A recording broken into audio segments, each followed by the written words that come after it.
we're going to make some barbecue in a Dutch kettle, folks, and it's going to be a simple, easy thing. The whole idea is to have the barbecue cooking in the Dutch kettle while we're out on our evening hunt. Welcome to A Sportsman's Life.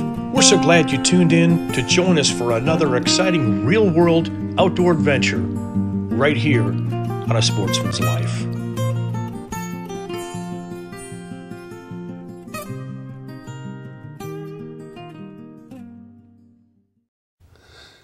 Opening morning, Texas whitetail rifle season. Just about to jump out into the dark to head to my little stand on the property that's been in our family for a long time. And I got my daughter and one of my son-in-laws out. They're down ahead of us a little way and headed to their stands. I think everybody's really excited this morning. It's been an interesting year coming into this, and I'm so ready for hunting seasons to be here to finally get out and to seriously hunt somewhat on my own as well too. Had a great time earlier with some hunts that I did for the DSC Foundation, where that I hosted and actually got to hunt on the elk hunt that I did with Darren Rhodes and on the Mescalero Apache. But this is my first real serious whitetail deer hunt of the year. Going to hunt a couple of days here, and then we're going to move on, and I'll be able to come back and hunt my place. So, going to hit off in the dark, and we'll resume this here hopefully in a little bit when it gets a bit lighter, and see what we can see. Hunting with a handgun this morning. We'll talk about that a little bit later.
Heard a few shots off in the distance, but nothing real close. Gonna go check on Theresa and Lance and head to the old property that adjoins us that I now have access to, and probably try to fix a little something to eat and sit back and tell a story or two, and then get ready for this afternoon's hunt. Yeah, we'll see if we can get some breakfast going here shortly. Everything's really wet from the recent rain, but hopefully we'll get some coals going here in just a little bit. Got the makings right over here.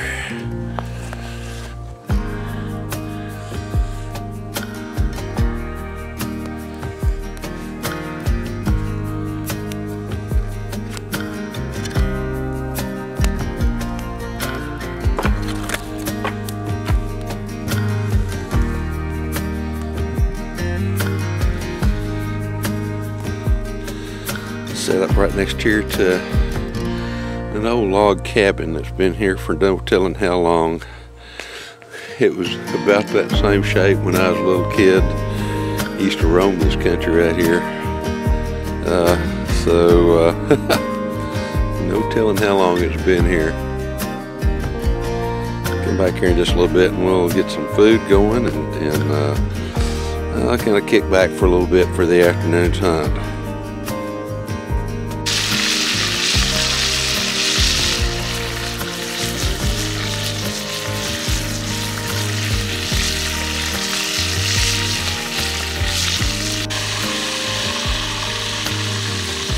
Something very special about having bacon, particularly The makeshift hunting camp as we are here right now. Lance has been frying bacon while Theresa and I have been making a quick run to find a piece of lost equipment that I had. So we're back here and we're about to get ready for breakfast. We got a big pot of stew that I cooked earlier that we'll have a little bit later during the day, and it's about time for breakfast. And it's looking good.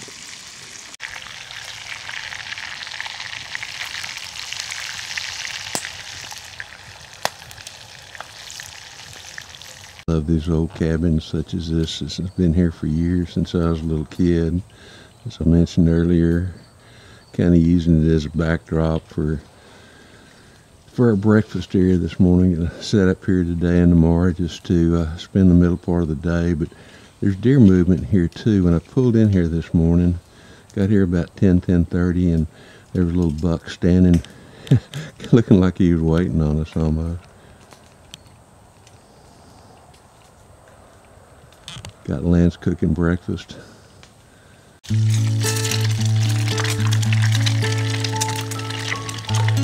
Looks like it's gonna take long to cook eggs today. Well,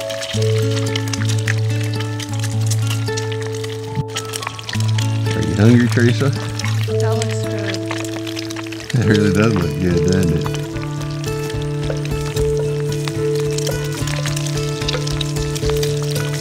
Bacon and eggs are pretty good almost any time. When you're in a hunting camp, I think they're even better. And this may not be a full-blown camp, but it's a nice little place.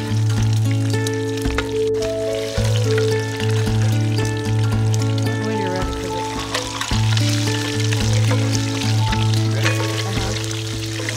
hot nap. Yeah, that's when they're best, right there, just like you're doing it. That's the best egg.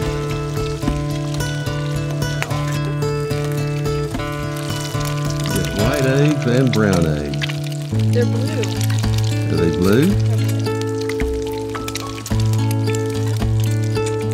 Gotta find it here. Oh yeah, they are blue. I had to find it for a second.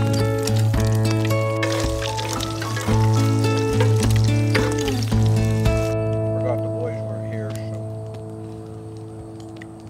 feed a pound of bacon and nothing. They like bacon, don't they? Mm-hmm. Tell you what, bacon's kind of favorite as far as I'm concerned too.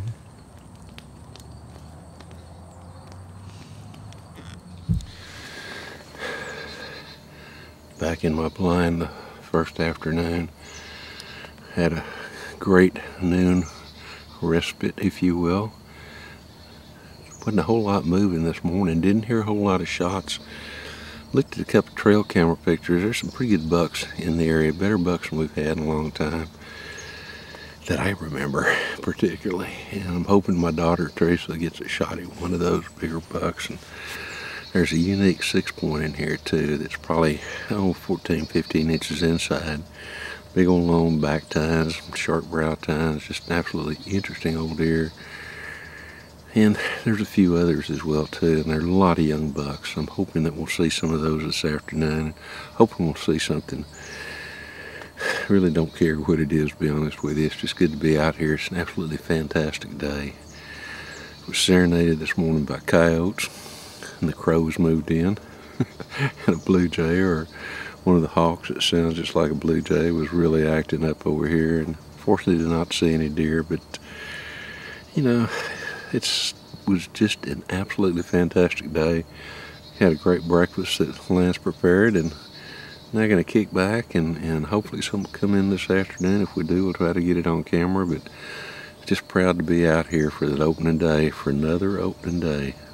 Something very special about that. Brought to you by Dallas Safari Club, Conservation, Education, and Hunter Advocacy. Hornaday, accurate, deadly, dependable. Taurus Firearms, maker of the Raging Hunter. Well, folks, it is time for our cooking segment in today's show. As you see, I'm dressed pretty heavily. It's kind of cold out here.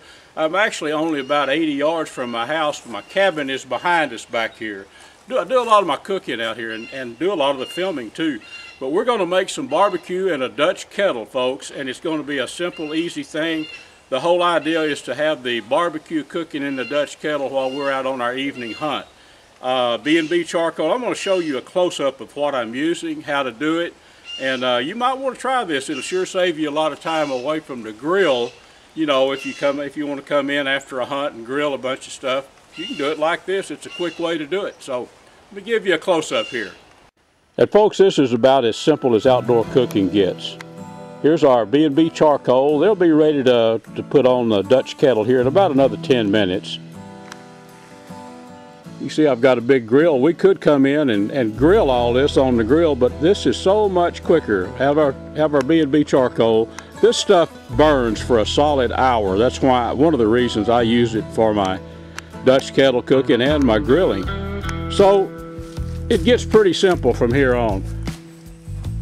Here is some wild pork in a Dutch kettle with some Best of Texas barbecue sauce put on it. Right here. This stuff is named appropriately, folks.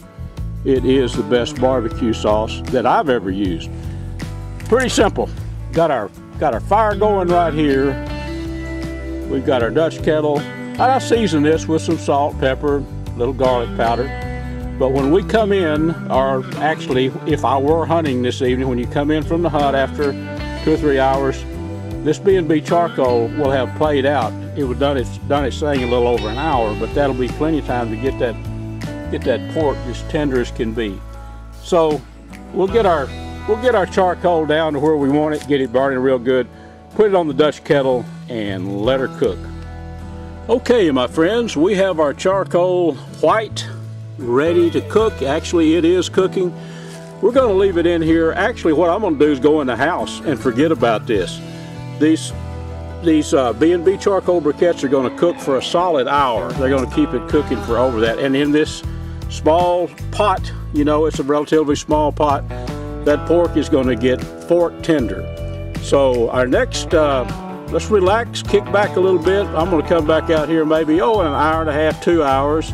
About the time it would take to come back from an afternoon deer hunt or hog hunt. And bingo, we're going to have some real tender barbecue. So let's relax a little bit, and we'll come back in a little bit and let's look at these. We'll plate a couple of them and see if you think they're edible. And folks, since we're really not hunting, I'm actually out here in the back behind my house, a little camp I've got built. This is the charcoal after 1 hour and 12 minutes. Note how these things stay together. Now I'm going to leave this cooking. I can smell that barbecue coming out of this Dutch kettle right now. But note how these briquettes are holding together. I have never had charcoal do that, and it's very important when you start Dutch kettle cooking. B&B charcoal, folks. Well, folks, here is our Dutch kettle after 1 hour and 31 minutes cooking. See how these coals are holding together? They're still, I bet that thing will cook another 2 or 3, maybe another, at least a couple more hours. I cannot resist. Let's pull the top on this thing and see what our wild pork's looking like.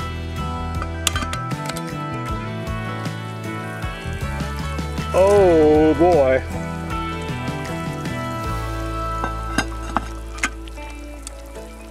Does that look like good barbecue or what? You get a fork here, let's take a look.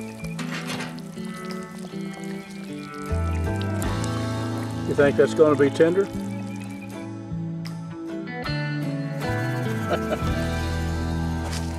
Okay, let's just do a little fork test. Let's check this out. As Mr. Wysoon would say, Folks, that's going to be some very good barbecue. Put another one up there. I think you can see how tender that is. Look at that. We'll just unload it all. Anyway, folks, I think you get the crux of it. Great barbecue. I'm going to put a little more barbecue sauce on this, and then we're going to get in the house where it's warm and chow down. I hope you enjoyed a little cooking segment. You can make barbecue in a Dutch kettle very easily yourself. So hope these little tips helped you. A Sportsman's Life is also brought to you by Air Force Air Guns, Pyramid Air, Sight Mark, Skin 'em Right, Snaplock Hunting Blinds, Smoke and Tex, Striper Express, TRHP Outdoors, and Ultramatic Feeders.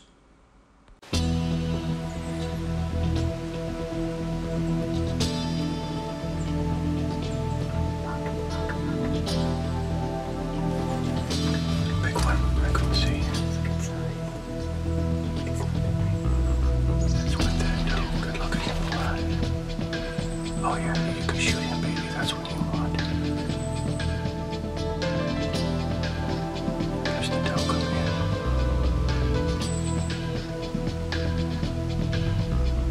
Sweet. That 8 points way off to the right, still standing there.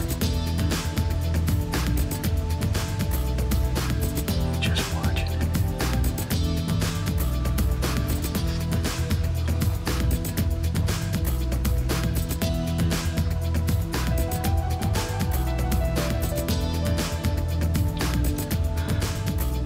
What's a piece of that action? Come here, pretender, you do it. Right on that shoulder. He's got it forward. Right now? Yep.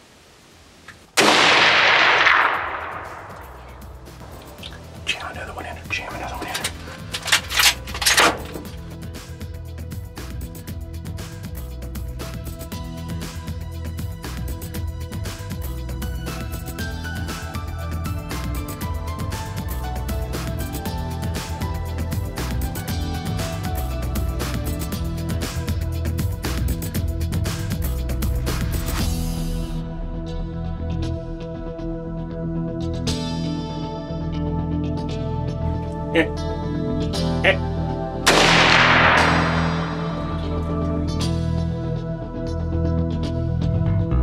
Well, folks,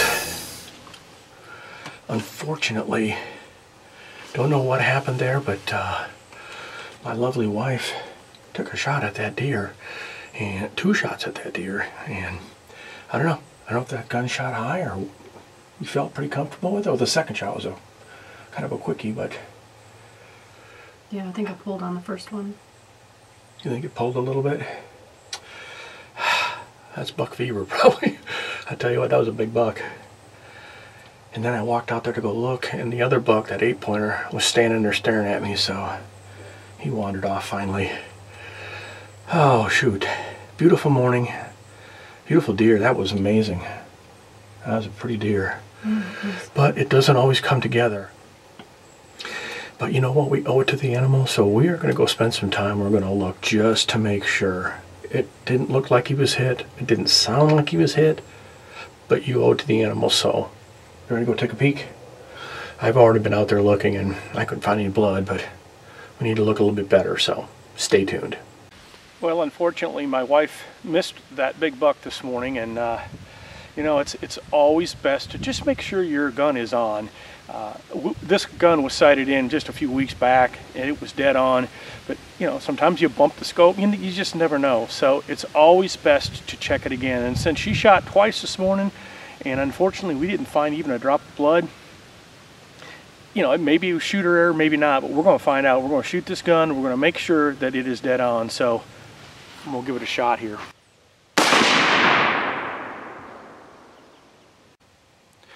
Well, that's what I was afraid of. This gun is obviously off, and we went hunting this morning not knowing that, and not a good thing. Unfortunately, it must have got bumped here recently, because I shot this gun 2 weeks ago and it was absolutely dead on. I just shot now dead on. I didn't even hit the target.